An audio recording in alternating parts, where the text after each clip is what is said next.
और मैं आप लोगों को एक छोटा सा टॉक दूंगा जो कि बहुत इंपॉर्टेंट है। उससे पहले मैं पूछना चाहता हूँ आप लोगों में से किस किस ने मेरी मेडिटेशन सीरीज देखी है ध्यान से।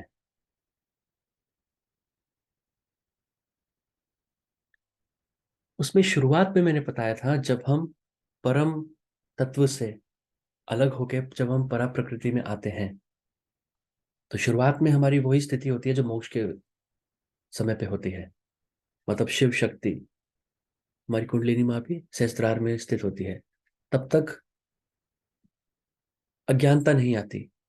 पर धीरे धीरे जब इस अपरा प्रकृति में जो हम भोगने के लिए आए हैं, हम जब अज्ञानता वश इसको अपना मानने लगते हैं तो तमोगुण की उत्पत्ति होती है। तमोगुण की प्रधानता धीरे धीरे बढ़ती है जिससे हमारा पतन होता है। अब ऊपर से नीचे पतन होते होते हम इस फिजिकल बॉडी में कैसे आते हैं मैंने आपको बताया था। किसी को याद है? सबसे पहले किस चीज की उत्पत्ति होती है? भाई वो जो ऊपर की तीन शीट्स हैं, हमारी आत्मा के ऊपर अज्ञानता की जो तीन कवरिंग है, कारण शरीर, सूक्ष्म शरीर, स्थूल शरीर। अब उसको ऊपर ठहरने के लिए कोई बेस तो चाहिए ना। भाई आत्मा तो एब्स्ट्रैक्ट है। आत्मा के ऊपर तो वो तीन कवरिंग रुक नहीं सकती ना। तो तीन कवरिंग को रुकने के लिए कुछ तो चाहिए बेस। तो पहले उस बेस की उत्पत्ति होती है, उस भूमि की उत्पत्ति होती है अज्ञानता की। उसका क्या नाम बताया था मैंने? कितना? चित्त। चित। यस।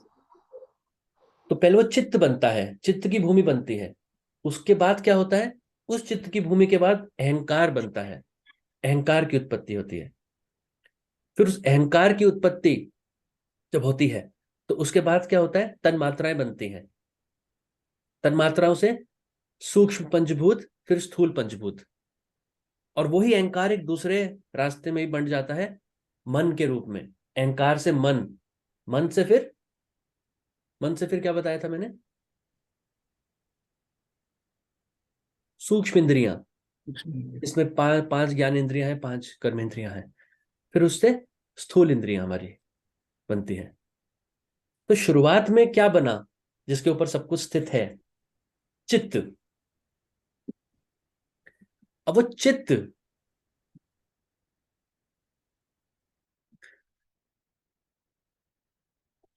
मोक्ष के टाइम पे क्या होता है मैंने बताया था उसी मेडिटेशन सीरीज में। लास्ट में जब मैं हम मोक्ष तक पहुंचे, जब मेरी एक्सप्लेनेशन मोक्ष तक पहुंची तो क्या बताया था मैंने? लास्ट में हम जैसे पतन होते होते सूक्ष्म स्थूल शरीर तक आए, स्थूल पंचभूत तक, स्थूल इंद्रियों तक।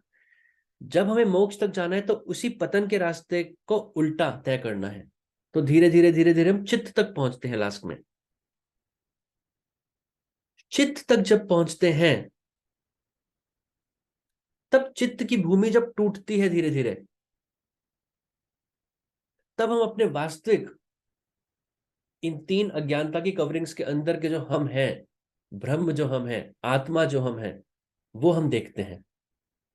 इस जीवात्मा से तब जीव अलग हो जाता है, हमारी अज्ञानता अलग हो जाती है, हम आत्मा, फिर आत्मा से परमात्मा बन जाते हैं। अब वो चित्त क्या है, वो चित्त कैसे टूटता है? भाई मोक्ष के पास जब हम पहुंच रहे हैं तो मैंने क्या बताया था? हमारे कर्म जल रहे हैं धीरे धीरे। हम उन कर्मों को भोग रहे हैं या जला रहे हैं। तो चित्त जब टूटता है इसका मतलब वो कर्म कम हो रहे हैं। जब तक कर्म आपके बचे रहेंगे चित्त बचा रहेगा, क्योंकि वही बीज है। कर्म ही आपके वो बीज है, वो कारण है जिसकी वजह से वो चित्त रहता है एग्जिस्टेंस में। वरना वो भूमि ही टूट जाएगी। तो चित्त को आप एक तरीके से कर्म भी मान सकते हैं कि वो चित्त तब तक रहेंगे जब तक कर्म है। तो आज एक इंपॉर्टेंट टॉक मैं देने वाला हूं। कबीर जी ने एक एक बार हमारा जो मानव जीवन है, अब कबीर, रहीम, तुकाराम, ये सारे संत हुए हैं जिन्होंने वो अल्टीमेट स्टेज तक पहुंचे हैं जहां तक राम पहुंचे थे, जीसस पहुंचे थे, वेद व्यास पहुंचे थे। तो उन्होंने, कबीर ने हमारे मानव जीवन को एक बहुत अच्छे से एक झोपड़ी के एग्जाम्पल के रूप में समझाया है। अब आप लोग जिनको पता होगा कि झोपड़ी कैसे बनती है, एक सिंपल सी झोपड़ी। आप दो डंडियां ऐसे गाड़ते हैं, वर्टिकल, जिसको थूनी बोला जाता है। फिर उसके ऊपर एक ऐसे बांस लगाते हैं, जिसको बलेंडा कहते हैं। और फिर दो दीवारें ऐसे बना के उसके ऊपर ऐसे लगा देते हैं, वो आपकी झोपड़ी बन जाती है। और अब रात को सोते समय खाना भी नीचे नहीं रख सकते झोपड़ी में, अपने जेवर या कुछ भी नहीं रख सकते उसमें। झोपड़ी में पहन के नहीं सो सकते, कोई जानवर आ जाए, कुछ आ जाए। तो कोई छोटी सी मटकी होती है, उस मटकी के अंदर वो खाना या जो भी आपको रखना है, वो रस्सी से बांधा होता है पेड़ से, वो रस्सी खींचते हैं, वो पेड़ के ऊपर लटक जाती है झोपड़ी, मटकी आपकी। और सुबह आप उठते हैं, फिर उस मटकी को फिर से उतार लेते हैं। तो ये मानव जीवन इस झोपड़ी से और इस मटकी से कबीर ने बहुत सुंदरता से बताया है। क्योंकि कबीर के कुछ ऐसे दोहे हैं या कुछ ऐसी उन्होंने चीजें बताई हैं, जो जब तक आपको अपने अंदर के उस ज्ञान को नहीं पता होगा, तब तक आप उस चीज को पता समझ ही नहीं सकते, उसको डिसाइफर ही नहीं कर सकते, उसको एनक्रिप्ट ही नहीं कर सकते।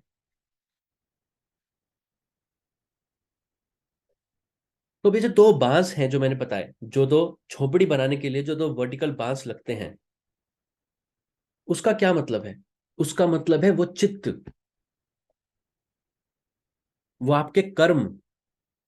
क्योंकि अगर वो चित्त ही नहीं होगा, मतलब अगर वो दो बांस ही नहीं होंगी, झोपड़ी क्या बनेगी? तो वही बेस है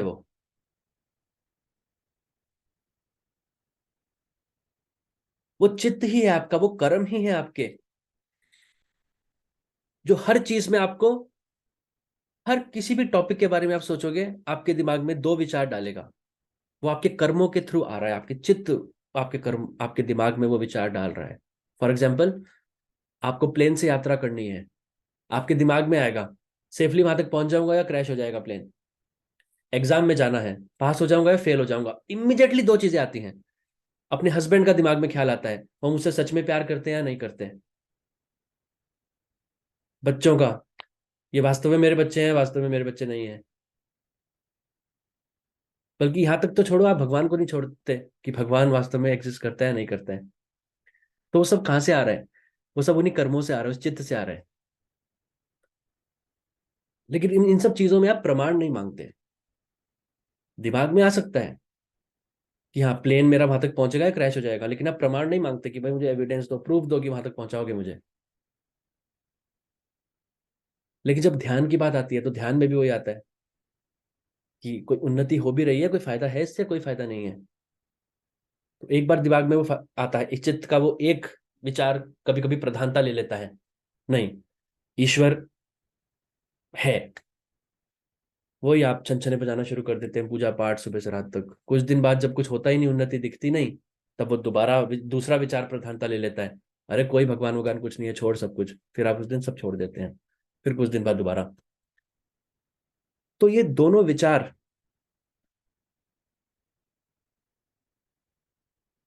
हमेशा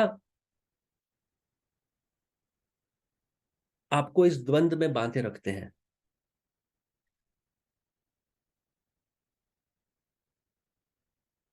जब इन दोनों विचारों से,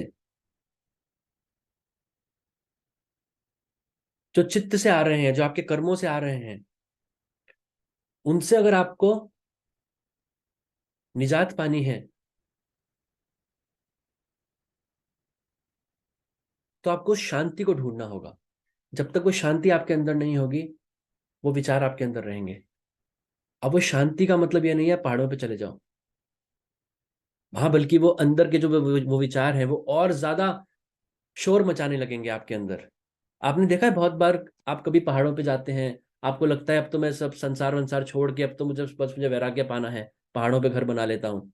आप एक महीना में रहते हैं पहाड़ों पे, फिर वो इतना लोनलीनेस लगता है, छोड़ छाड़ के सब कुछ भाग भगा के आ जाते हैं कि वहां तो बहुत उदासी थी।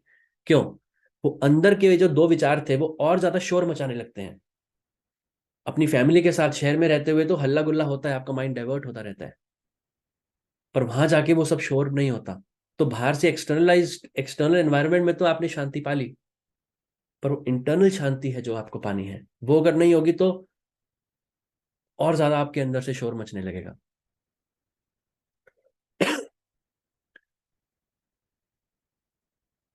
और ये जो दो बांस थे जिनको मैंने चित्त बताया, कर्म बताए, जिसकी वजह से वो दोनों विचार आते हैं आपको किसी भी टॉपिक को लेके, उसके ऊपर जो उन दो बांसों को बांध के रखा है, ऊपर के उस हॉरिजॉन्टल बांस ने, जिसको मैंने बलेंडा बोला, वो क्या है? वो है मोह। ये जो मोह है, अटैचमेंट है, ये आपको उन कर्मों से बांध के रखती है। आप कर्मों से निजात तब तक नहीं पा सकते जब तक आप मोह में बंधे रहेंगे। और आप लोग मोह को और प्रेम को, अटैचमेंट और लव को एक मान जाते हैं अज्ञानतावश। कभी कभी वो आपका मोह होता है जिसको आप प्रेम समझ रहे होते हैं। प्रेम वो है कि आपको आपके हस्बैंड से, अगर आप वाइफ हैं, आपको अपने हस्बैंड से बहुत प्यार है, पर जब वो काम से देर तक लौटते नहीं है कि काम होता है, आप उनको क्या बोलते हैं कि नहीं और काम करो, मैं इंतजार कर रही हूँ, खाना बना के मैं बैठी हूँ। वो प्यार है। अपने बच्चों को, अगर उनकी कोई बाहर, उनको कोई स्कूल में या कॉलेज में कहीं बाहर आउट ऑफ द सिटी जो आपके साथ वो नहीं रह पाएंगे, अगर वहां उनकी ज्यादा अच्छी अपॉर्चुनिटी है, या आपके बच्चे की नौकरी लगी, वो दूसरे शहर में लग रही है, दूसरे देश में लग रही है, आप उनको बोल रहे हैं हाँ आप जाओ, आपके लिए वही ग्रोथ अच्छी है, वो आपके करियर की अपॉर्चुनिटी अच्छी है, वो आपका प्रेम है। मगर अगर अगर आपको उनके साथ मोह होगा, तो आप ना चाहते हुए भी जिसके प्रति आपको मोह है, आप उसका अहित कर रहे हैं, उसका नुकसान कर रहे हैं। अब अगर आपको मोह होगा, आप बोलोगे मेरे को तो अपने बच्चे से बहुत ज्यादा मोह है, मैं तो इसको कहीं नहीं जाने दूंगी, मैं तो इसको स्कूल भी नहीं भेजूंगी, बस मेरे पास रहे 24 घंटे। अब आपने क्या किया? वो अनपढ़ बच्चा पाल दिया अपने घर में, ना उसको आपने स्कूल भेजा ना कहीं। तो आपका मोह था। हस्बैंड आपके शाम को 6 बजे घर आते हैं ऑफिस से, आज वो 6:30 या 7 बज गए, वो घर नहीं आए। अब आप 10-10 मिनट बाद उनको फोन करना शुरू कर देंगी कि कहाँ है, किससे मिल रहे हैं। तो वो आपका प्रेम नहीं है, वो आपका मोह है, जिससे वो अपनी जॉब में कॉन्सेंट्रेट नहीं कर पाएंगे।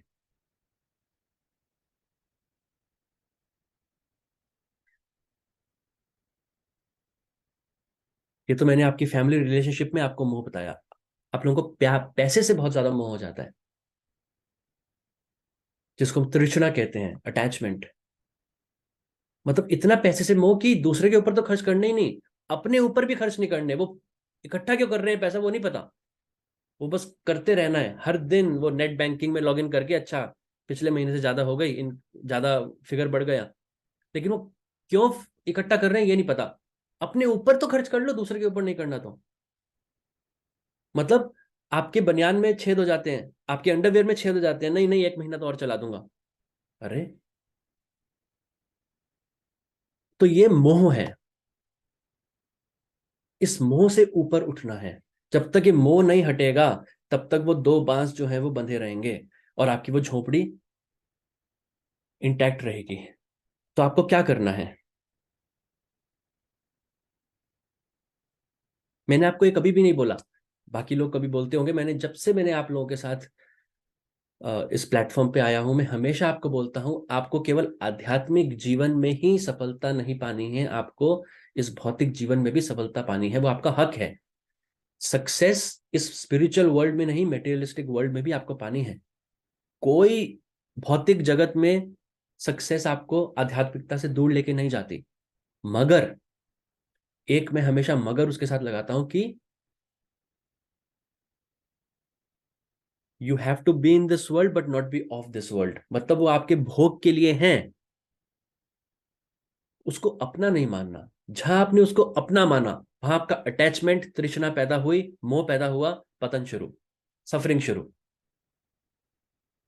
उसको बस भोगना है आपको। और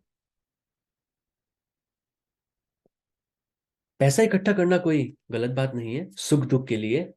इस भौतिक जगत में आपको जीना है, सर्वाइवल के लिए पैसा चाहिए, सब कुछ चाहिए, घर चाहिए, सब कुछ चाहिए, मगर एक लिमिट होनी चाहिए उसकी। आपने एक लाइन बना दी कि यहां तक बस, वरना वो मोह आपको खा जाएगी। वो मोह ऐसा स्ट्रांग हो जाएगा, आपको पता ही नहीं होगा कब तक कितना क्या इकट्ठा करना है, बस आप उस रेस में लगे रहेंगे, अपनी आत्मा को भूल के, अपनी इंटरनल जर्नी को भूल के। और फिर वो एक दिन वक्त आएगा जब आपको जाना होगा, छोड़ छाड़ के आप सब कुछ छोड़ के चले जाएंगे। और तब भी छोड़ते हुए भी अपने शरीर को, आपका मोह उन्हीं चीजों में रहेगा। वो फिर अगले जन्म में फिर वैसे ही गति मिलके फिर वैसे ही आपकी साइकिल चलती रहेगी। तो एक सीमा बांधे। जैसे यम नियम, आसन प्राणायाम, अष्टांग योग में सबसे पहले यम होता है, उसमें 5 कंपोनेंट्स होते हैं।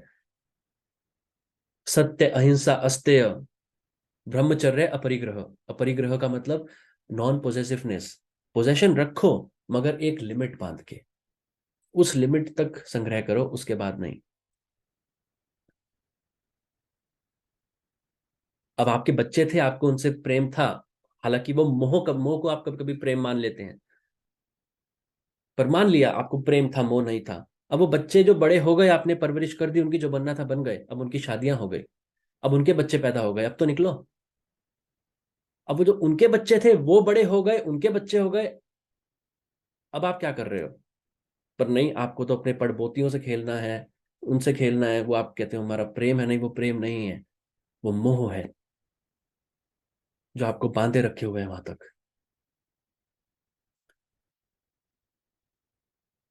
तो जो मटकी मैंने बताई, जिस मटकी में आप खाना रखते हैं और अपने जो भी जेवर, जो भी कीमती चीजें हैं, वो रात को सोने से पहले रस्सी से पेड़ के ऊपर टांग के सो जाते हैं। वो क्या है उस मटकी के अंदर? वो खाना, वो जेवर, वो क्या है? वो आपकी तृष्णा का रूप है। कबीर वो आपकी तृष्णा, आपकी अटैचमेंट बोल रहे हैं कि वो अटैचमेंट कभी खत्म ही नहीं होती। तो अब आपको क्या करना पड़ेगा? अब आपको इस अज्ञानता से हटने के लिए, इससे निकलने के लिए आपको क्या करना पड़ेगा? आपको वो झोपड़ी गिरानी पड़ेगी, वो झोपड़ी तोड़नी पड़ेगी आपको। झोपड़ी तोड़ने का मतलब कैसे? भाई झोपड़ी जब तक नहीं टूटेगी, जब तक वो जो 2 पिलर आपने लगा रखे हैं जब तक वो नहीं टूटेंगे। वो क्या है? वो चित्त के पिलर है, वो कर्मा के पिलर है, जो आपको 2 विचार आपके दिमाग में डालते हैं हर चीज के प्रति। तो वो आपको तोड़ना होगा।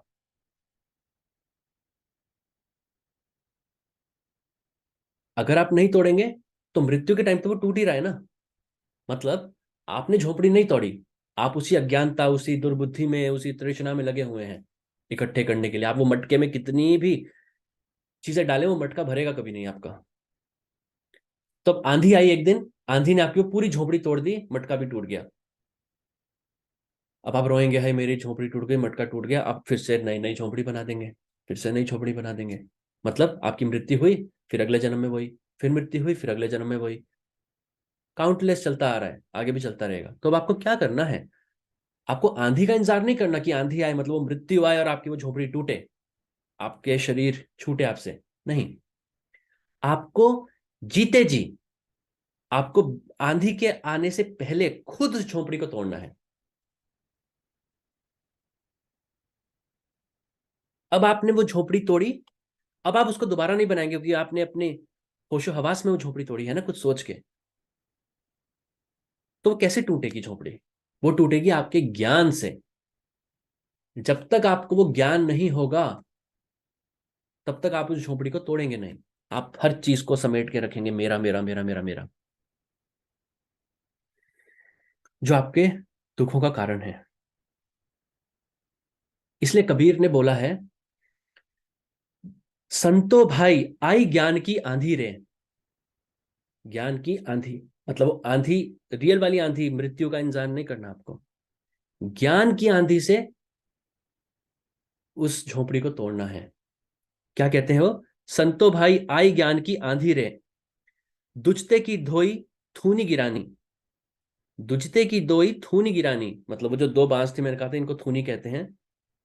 वो ऐसी ज्ञान की आंधी आएगी कि वो जो 2 थूनियां हैं, 2 बांस हैं, वो गिर जाएंगे। और जब वो गिर गए, तो जो उनके ऊपर मोह का जो बांस था, जिसने उनको बांधे रखा था, वो भी कहां कहां से रह पाएगा?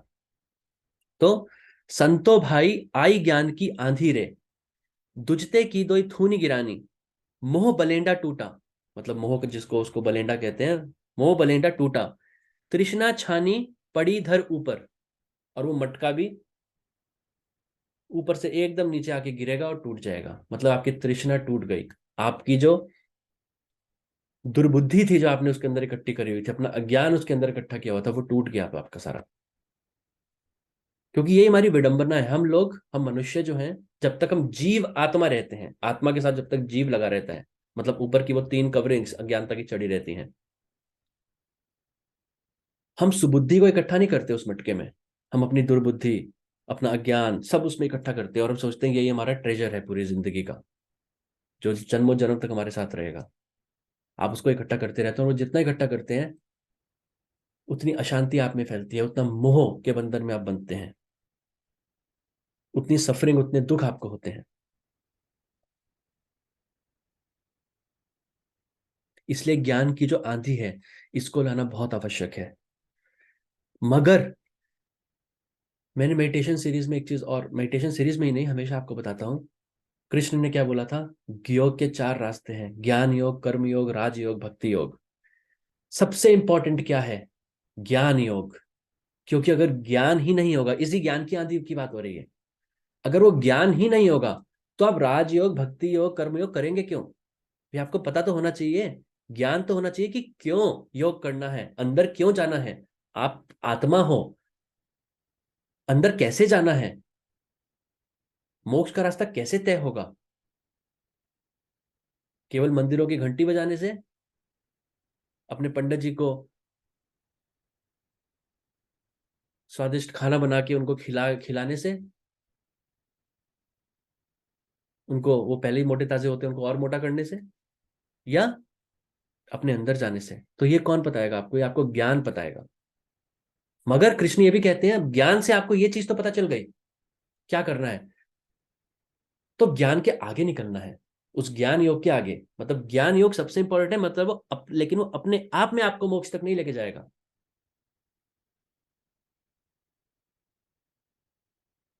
तो आपको ज्ञान योगी बनना है, सबसे पहले ज्ञान की आंधी चलानी है अपने अंदर, जिससे वो झोपड़ी टूट सके आपकी, चित्त की, कर्मों की, मोह की।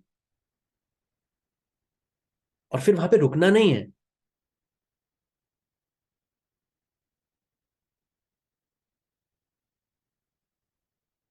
उससे आगे निकलना है। अब उससे आगे कैसे निकलेंगे आप? उससे आगे आप निकलेंगे अपने अंदर जाके, जिससे आपको उस वास्तविक चीज का अनुभव हो सके। ज्ञान तो आपने ले लिया कि ऐसे ऐसे अंदर जाते हैं, ऐसे ऐसे होता है, ऐसे ऐसे चक्र खुलते हैं, ऐसे ऐसे कुंडलिनी जागृत होती है, ऐसे ऐसे आपके कर्म जलते हैं, वो सब आपने जान लिया, ज्ञान मिल गया।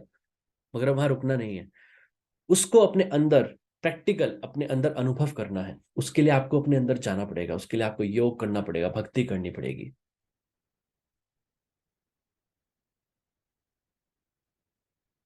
फिर आपको अपनी आत्मा का, अपना वास्तविक प्रकाश रूप दिखेगा, और तब आपको पता चलेगा उस दिन, अरे, अब मैंने वास्तव में जीना शुरू किया।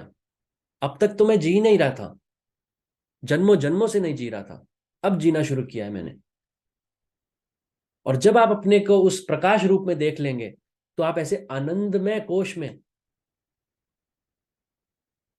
चले जाएंगे कि आप में आनंद ही आनंद भर जाएगा। इंग्लिश में उसको ब्लिस कहते हैं, जॉय भी नहीं, ब्लिस। फुल स्टेट में आप हो जाएंगे, सच्चित आनंद की स्थिति में आप पहुंच जाएंगे।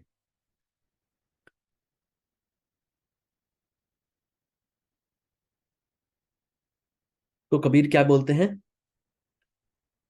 आंधी पाछे जो जल बरसे, तिही तेरा जन भीना।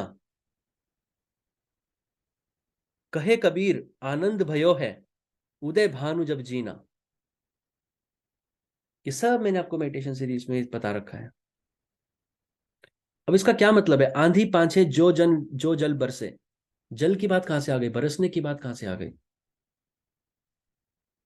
तिही तेरा जन भीना। मैंने आपको बताया था, जब आप चित्त तक पहुंचते हैं मोक्ष से पहले, एक सविकल समाधि तो होती है, एक निर्विकल समाधि होती है। सविकल समाधि विशुद्धि चक्र के ऊपर लगने लगती है, निर्विकल समाधि के अंदर बहुत सारी समाधियां आती हैं। निर्विकल्प समाधि की जैसे लास्ट स्टेज है वो निर्बीज समाधि, जब कोई बीज ही नहीं रह जाता, कर्मा के बाद की बात है, तब मोक्ष की स्टेट है वो।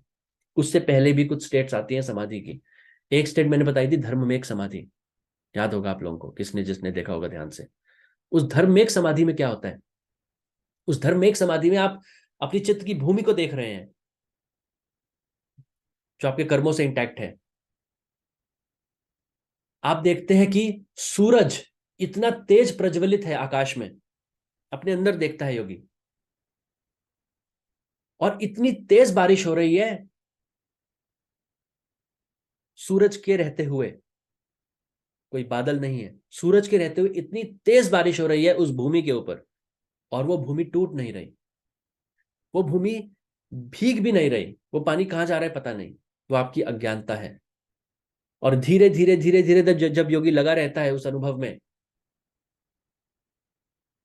वो धीरे धीरे भूमि जो है वो भीगने लगती है।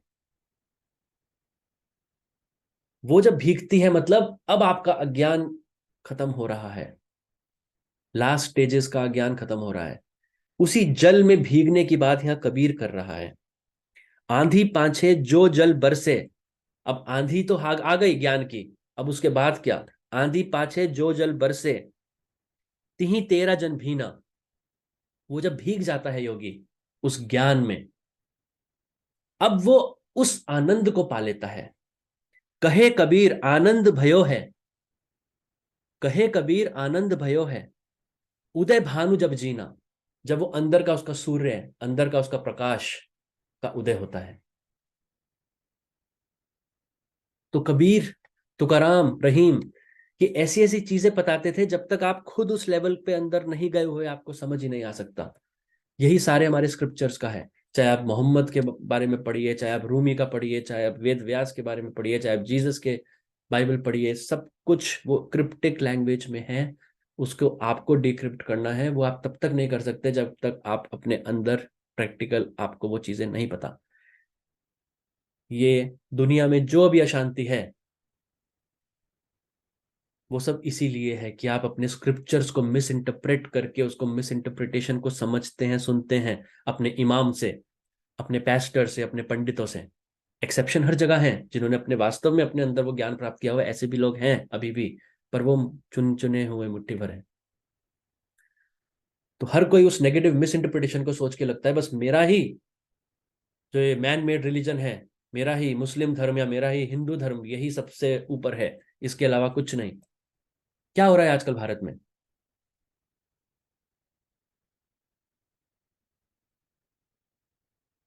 वो लोग जो हिंदू धर्म के रक्षक बनते हैं, मैं किसी पार्टी के अगेंस्ट नहीं हूं,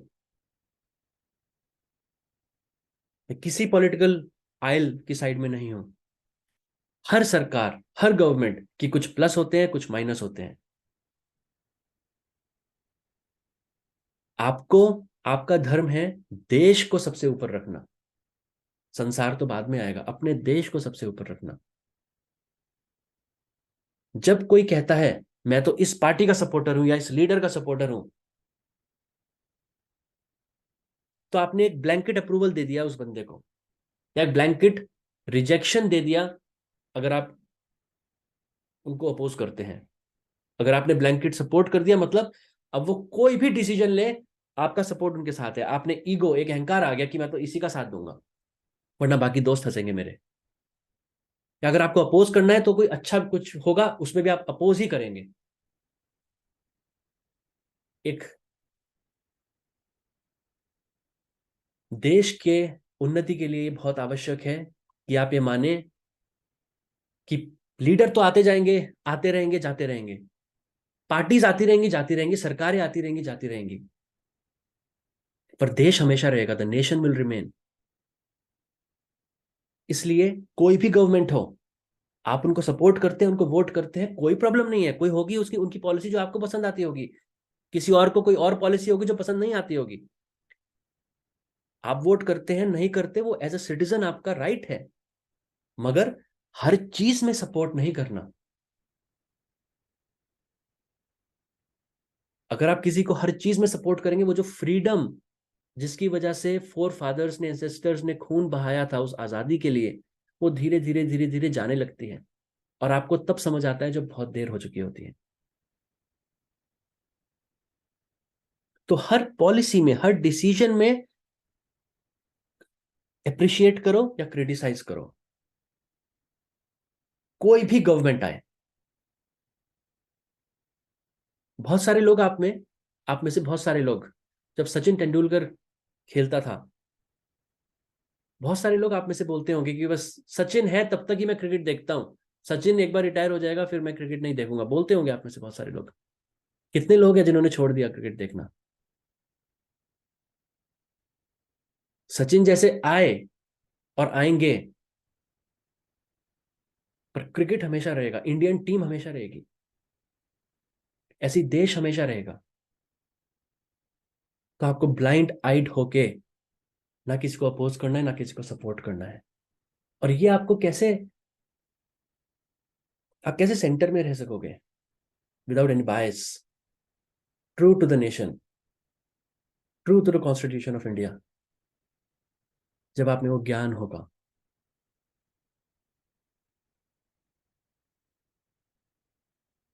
जो मुस्लिम्स इतने ब्रेन वॉश्ड हैं अभी, उनको पता नहीं वो क्या मिस इंटरप्रिटेशन कुरान का बताया जाता है, वो क्या क्या करते हैं उससे, अपनी पूरी उस रिलीजन को बैड लाइट में लेके आते हैं। और दूसरी साइड ये जो सेल्फ प्रोक्लेम्ड हिंदू सेवियर्स हैं, उनको गीता की टीचिंग का ABC नहीं पता।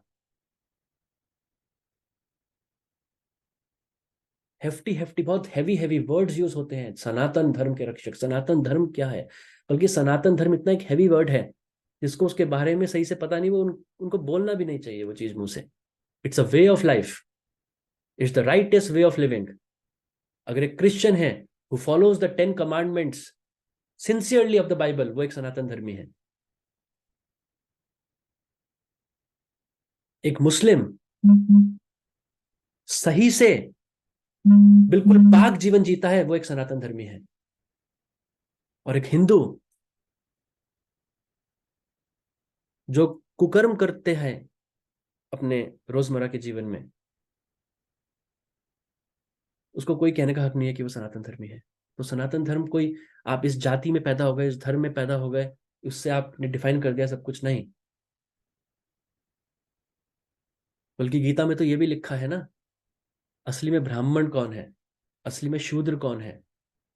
आप उस जाति में पैदा हुए उससे कोई फर्क नहीं पड़ता, आपके अंदर की क्या स्थिति है, आप कैसे कर्म करते हैं, उससे फर्क पड़ता है। एक ब्राह्मण जो दुर्व्यवहार करता है, कुकर्म करता है, छीन झपट करता है, तृष्णा में लिप्त है, हिंसावादी है, वो एक शूद्र है। और एक शूद्र जो बिल्कुल सनातन की टीचिंग्स में the rightest way of living, the right way of living से जीता है, वो एक ब्राह्मण है। तो आपको जो आउटर कवरिंग है ना, फर्स्ट नेम लास्ट नेम से किसी को जज करना, उससे ऊपर उठना पड़ेगा।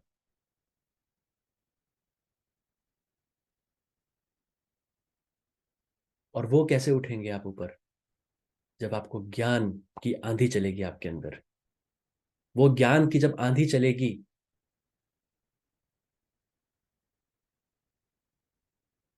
उसके बाद आप उस सच की खोज में निकल पड़ेंगे।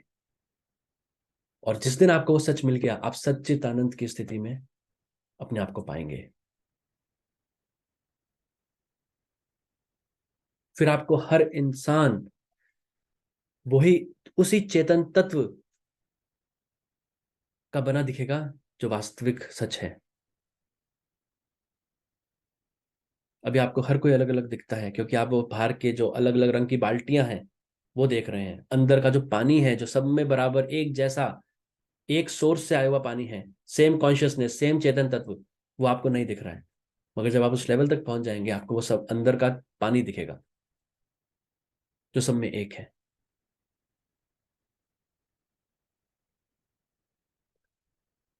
तो ये याद रखिए कि सत्य की खोज पहले तो बहुत आवश्यक है कि आपको पहले ये मानना है कि आपको सत्य पता ही नहीं, आप अभी अज्ञानता वाला जीवन जी रहे हैं। तो सबसे पहले तो ये रियलाइज होना स्टार्टिंग पॉइंट है इस जर्नी का, इस सफर का। अब उस सत्य की खोज में निकल पड़ना, यह है सुबुद्धि।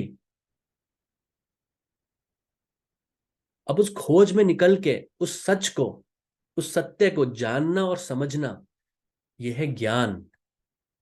और उस ज्ञान पे ना रुक के उसको वास्तविक रूप में पहचानना, वो है अनुभव। वो होगा अनुभव से, वो होगा अपने अंदर जाके।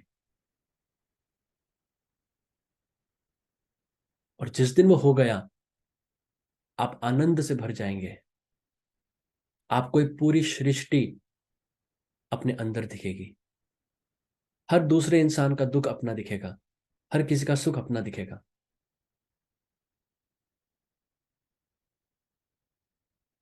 तो आशा करता हूं आज का वीडियो आप लोगों को थोड़ा इंस्पिरेशन देगा, थोड़ा इंकरेजमेंट देगा, और थोड़ा क्वेश्चंस आपको पूछने पे मजबूर करेगा अपने अंदर से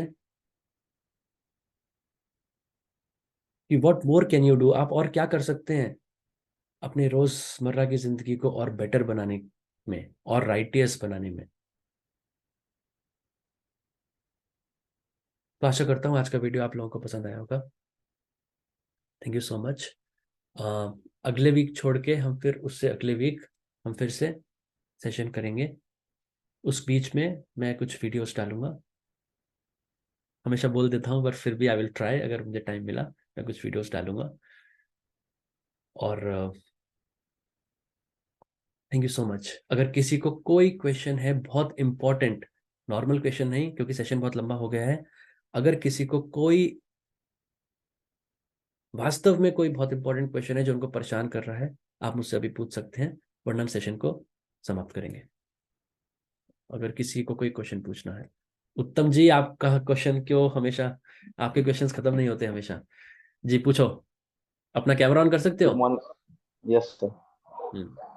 good good morning sir. Morning. Sir मुझे मैं पूछा था सर, एक्चुअली मुझे क्रिया योग ऐड करना था सर मेडिटेशन में सर, तो आप क्रिया योग सिखा सकते हैं? हाँ, मैं क्रिया योग की पूरी एक सीरीज बनाऊंगा, जैसे मेडिटेशन सीरीज की थी। लेट हो रहा है लेकिन मैं बनाऊंगा। मैं पूरी सीरीज बनाऊंगा, आप उसको भी ऐड कर सकते हैं अपनी अपनी मेडिटेशन में। या सर वो उससे इम्पोर्टेंट आपका, है इसलिए सर। हाँ उससे आपका जो है प्रोग्रेस है वो और ज्यादा तेज हो जाएगी। ओके। ठीक है। और किसी को कुछ।